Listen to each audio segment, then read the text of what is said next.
There is a moment most people never notice. You say something, someone looks at you, doubtful, unimpressed, confused, and without being asked, you start explaining, not loudly, not desperately, slowly, politely, reasonably. That moment feels harmless, but that's where something inside you begins to erode. Most people think explaining is communication. It isn't. Explanation is relocation of authority. The moment you explain yourself unnecessarily, you move the center of truth away from you and place it in the hands of someone else. You are no longer standing in what you are. You are requesting validation for it. That's the subtle shift. And it happens so often that people start living outside themselves without realizing it. You don't start explaining because you are weak. You start because you want to be understood, you want to be fair, you want to avoid conflict. It feels mature, civilized, thoughtful. But over time, something changes. You stop asking, "Is this true for me?" and start asking, "Will this make sense to them?" That's the beginning of self-abandonment. Not dramatic, not emotional, quiet. Every unnecessary explanation teaches your nervous system one thing: my position is unstable until others approve it. So your body learns to anticipate doubt, preempt criticism, justify existence before it's questioned. You don't just explain your words anymore. You explain your tone, your boundaries, your decisions, your silence. Eventually, even not explaining feels wrong. That's how authority dissolves. Not through opposition, but through over-clarification. Here's the part most people miss.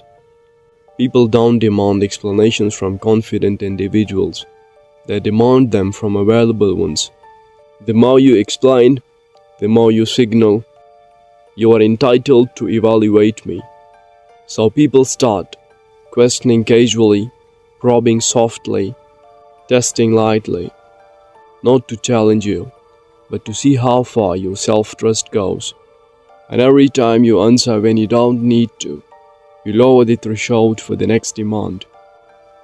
This doesn't destroy you all at once. It does something worse. It fragments you. There's who you are, who you feel when you need to justify, who you present for acceptance. You become translated, not lived. And translated people are never fully present. They are always slightly ahead of themselves, editing, softening, adjusting.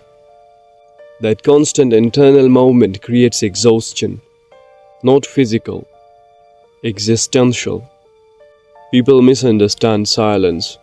They think silence is secrecy, arrogance, avoidance. It's not. Silence is what happens when there is no internal argument. When you don't explain, it's not because you can't. It's because nothing inside you is asking for permission anymore. That's why silence feels heavy. It's not empty. It's complete.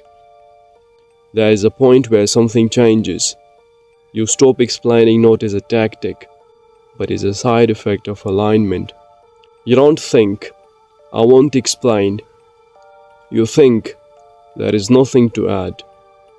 And people feel it. Some respect it. Some resent it. Some disappear. That's the cost of internal authority.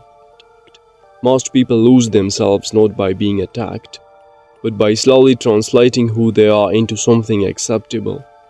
Explaining yourself unnecessarily is not kindness, it's negotiation. And the moment you stop negotiating your existence, something quiet returns to you. Weight, stillness, presence. That's not confidence. That's being undivided.